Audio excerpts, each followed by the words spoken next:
আসসালামু আলাইকুম দর্শক, খুবই মর্মান্তিক দুঃখের একটি খবর। সেটি হলো নাইজেরিয়ায় ফজর নামাজ আদায়কালে 27 জন ব্যক্তি গুলিবিদ্ধ হয়ে নিহত হয়েছেন।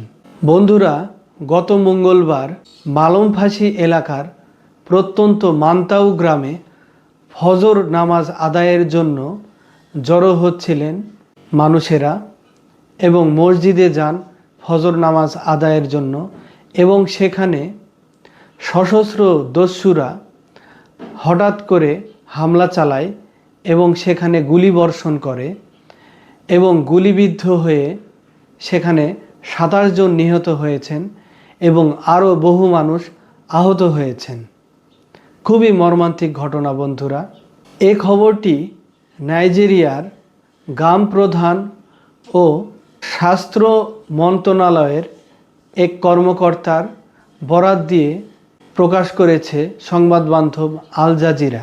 বন্ধুরা, মালুমফাসি এলাকার যে কমিশনার রয়েছে তিনি বলেছেন যে এ ঘটনার পরে প্রত্যন্ত মান্তাউ গ্রামে যৌথ বাহিনী মোতায়েন করা হয়েছে এবং যে সশস্ত্র দস্যুরা এই হামলাটি চালিয়েছে তাদেরকে গ্রেফতার করার জন্য অভিযান চালানো হচ্ছে।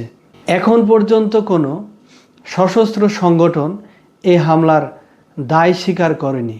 বন্ধুরা, আপনারা মর্মান্তিক খবরটি শুনলেন। সবাই ভালো থাকবেন। লাইভ নিউজ আপডেট, সরাসরি খবর জানার জন্য আমার চ্যানেলটি সাবস্ক্রাইব করে রাখবেন এবং মন্তব্য করে আপনাদের মতামতগুলো জানাবেন। আসসালামু আলাইকুম।